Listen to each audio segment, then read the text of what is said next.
మీ business ఏదైనా మీ ఊర్లో promotion చేయాలంటే అది సుమన్ టీవీతోనే సాధ్యం. ఇప్పుడే సంప్రదించండి. రిటైర్మెంట్ తీసుకున్న పెద్దలు రిటైర్మెంట్ తర్వాత వాళ్ళ చేసిన ఎలా ఉండాలంటే సంతోషంగా ఆనందంగా పిల్లలతో ఫ్యామిలీ మెంబర్స్ గడపాల్సిన రిటైర్డ్ పెద్దలు పెన్షనర్స్ అందరూ మళ్ళా వాళ్ళు రోడ్డుకి పబ్లిక్లోకి వస్తున్నారంటే రాష్ట్ర పరిస్థితి ఒక్కసారి పూర్తిగా సమీక్ష చేసిన తర్వాత రేపు మన పిల్లల భవిష్యత్తు లేదు, మన రాష్ట్ర భవిష్యత్తు లేదు. ఇతరులు తీసుకుపోయి మన రాష్ట్రానికి మొత్తం అప్పుల ఊబిలో లాగేసి రాష్ట్రం అధోగతి పాలు చేసేసి రేపు ఈ రాష్ట్రానికి రెండో వెలన్ జిల్లాను లేదా రెండో శ్రీలంకను చేసేస్తాడు జగన్మోహన్ రెడ్డి అనే మనిషి అని చెప్పి ఆలోచన చేసి 600 కిలోమీటర్లు జర్నీ చేసి ఇంతమంది పెద్దలందరూ మదనపల్లి నుంచి రాష్ట్ర శ్రేయస్సు కోసం, రాష్ట్ర ప్రజల శ్రేయస్సు కోసం, మన పిల్లల భవిష్యత్తు కోసం ఇంత పెద్ద ఎత్తున ఆలోచన చేసి ఇచ్చేసిన పెద్దలు retirement pensioners AP NGO organisations చెందిన వాళ్ళు నిజంగా ఇంత పెద్ద ఎత్తున ఇంత ముందు చూపు ఆలోచన చేసి ఇంతవరకు వచ్చారంటే నేను వీళ్ళందరికీ మనస్ఫూర్తి నమస్కారం తెలియజేస్తున్నాను.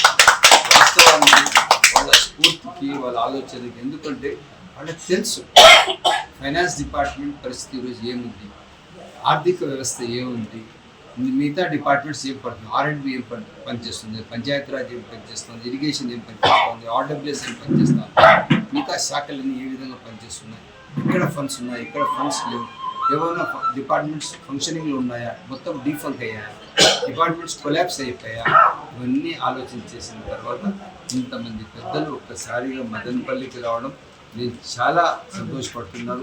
వీళ్ళ స్ఫూర్తికి వీళ్ళు ఇంత బాధ్యత తీసుకుని రాష్ట్ర ప్రజల కోసం పనిచేస్తున్నారు. తప్పకుండా జగన్మోహన్ రెడ్డి అనే మనిషికి ఇంటికి పంపించే అవసరం ఉంది. ఒక ఎమ్మెల్యే గెలిస్తే కూడా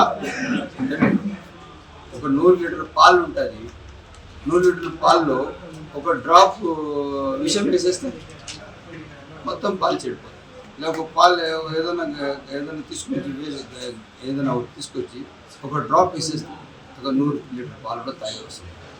మంచి సమాజం కావాలంటే సోషల్ బైకాట్ చేయాలి వైఎస్ఆర్సీ. ఎందుకు మన వనరులు వాళ్ళు నాశనం చేసేసారు.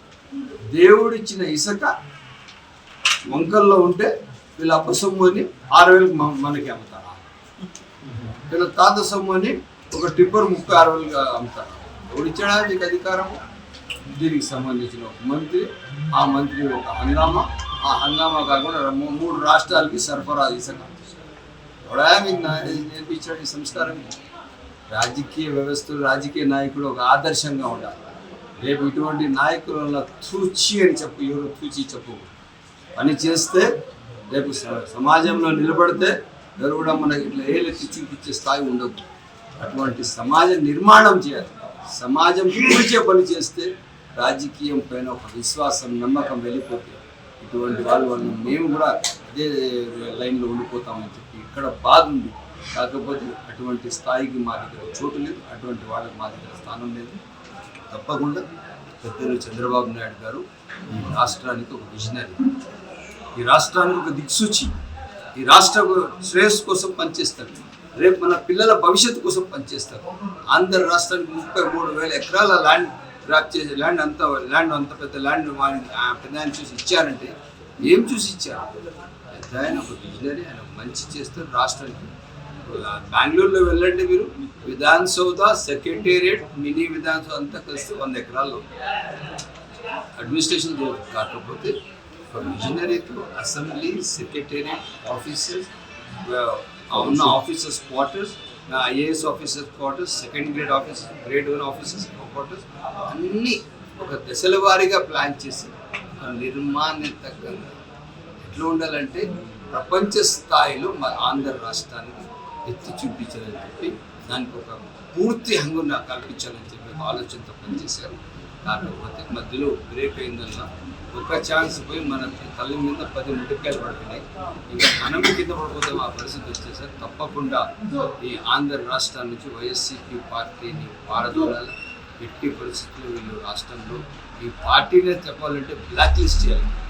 ఆడిట్ మాత్రం చేస్తే ఇంకా ఆడిట్ చేసిన వాళ్ళు భయపడిపోతారు. అన్నీ ఉంటాయి వీళ్ళు తప్పులు. ఇంకా స్కాముల గురించి చెప్తే 5 సంవత్సరాలు చాలా కమిషన్ గురించి ఎంక్వైరీ చేసి ఎఫ్ఐఆర్లు కట్టారు, అన్నీ ఉన్నాయి. అందుకోసం పెద్దలు ఇంతమంది ఇచ్చేసిన వాళ్ళకి అందరికీ నేను ధన్యవాదాలు తెలుపుకుంటూ అదేవిధంగా పెన్షనర్స్ పెన్షన్ గురించి నెలకు 15వ తేదీ కాదు 18వ తేదీ పెన్షన్, ఎందుకంటే నాకు కూడా పెన్షన్ వస్తుంది కదా, ఎమ్మెల్యే ఎక్స్ఎమ్మెల్యే పెన్షన్. అప్పుడప్పుడు బ్యాంక్ మేనేజర్ ఫోన్ చేస్తాడు, అదే లోన్కి అటాక్ చేసినాను సార్ 20వ తేదీ అంటే రావడం లేదు సార్ మా జగన్ అన్న సార్ సీఎం ఆయన అనుకున్న రోజుకి ఇస్తాడు, మంచి రోజు ఫస్ట్ ఆయన అంతా పూర్తి కావాలా. ఆయన 200 ఇంచులు టీవీలో పబ్జీ ఆడుతుంటాడు, బిజీ ఉంటాడు, ఫ్రీ అయిన రోజు సంతకాలు పెడతాడు సార్. ముందు ఫైనాన్స్ గ్రీన్ జోన్, ఆ గ్రీన్ జోనే లేదు ఇప్పుడు. అదే కాకుండా సీఎంకి ఒక సీఎంఓ ఉంది, సీఎంఓ లేదు, సీఎంఆర్ఎఫ్ ఉంది, సీఎంఆర్ఎఫ్ లేదు. సీఎంఆర్ఎఫ్ ఎవరు చూస్తారంటే ఆయన రిపోర్టర్ సజ్జల రామకృష్ణ అంత నాశనం చేసి భ్రష్టు పట్టి చేస్తాడు. చెప్పుకుంటే ఇంకా గంట చెప్పొచ్చు, వేస్ట్ నోట్స్ ఎడిపోతుంది ఎందుకు. నమస్తే.